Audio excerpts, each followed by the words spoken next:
Saint-Valentin, nous sommes au Galeries Lafayette, c'est la Saint-Valentin, il y a un tableau derrière avec des cadenas. Pourquoi ce thème des cadenas? C'est une référence au à Paris? Oui, au Pont des Arts, effectivement. Je suis très touchée par le Pont des Arts. Enfin, il y en a dans toutes les grandes villes d'ailleurs, il n'y en a pas qu'à Paris. Je suis touchée par la démarche individuelle qui consiste à aller accrocher son cadenas. C'est une démarche dans le cadre de l'amour. De l'amour, voilà. Et sur le moment, ces personnes-là ont envie de donner un caractère définitif à leur engagement. Et donc cette démarche individuelle, multipliée par toutes ces personnes, donne vraiment une œuvre collective. C'est-à-dire que le résultat est vraiment... visuellement, c'est vraiment pour moi une œuvre artistique en fait, qui a été combinée sans le savoir par différentes personnes qui se croiseront peut-être jamais, mais ils ont tous lié leur histoire sur un même endroit, sur une même grille. Et ça me touche beaucoup. Et ce qui me touche aussi dans cette démarche, c'est de ne pas oublier qu'on s'est vraiment aimé. On donne toujours un caractère définitif à nos histoires. Malheureusement, elles ne le sont pas toutes. Mais en revanche, la démarche est sincère sur l'instant et ça, je trouve que c'est important de s'en souvenir. Alors là, tu as fait un tableau avec plein de cadenas. Donc le but, c'est que les gens viennent le remplir, mais tu élargis même. C'est l'amour, mais c'est aussi l'amour sous toutes ses formes. C'est ça, tout à l'amour fait. Entre un homme et une femme, entre des amis, entre voilà, une famille.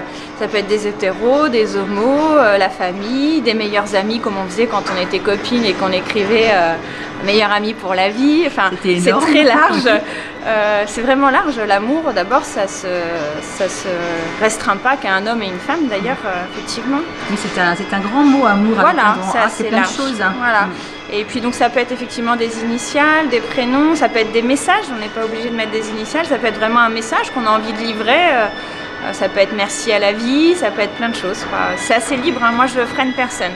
Alors ça se passe comment? Ils écrivent directement ou il faut un petit brouillon? Parce que c'est pas très grand oui. Le cadenas. Alors ça dépend aussi des aptitudes de chacun. S'ils se sentent d'y aller directement, parfait. Et puis pour ceux qui ont besoin de faire un petit repérage sur papier, on fait un petit brouillon ensemble.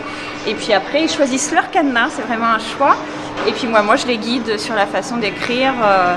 Voilà, et puis j'adapte le positionnement du tableau pour faciliter le travail. Alors après, chacun peut avoir sa photo de son cadenas. Voilà. Et puis cette œuvre-là, elle restera chez toi?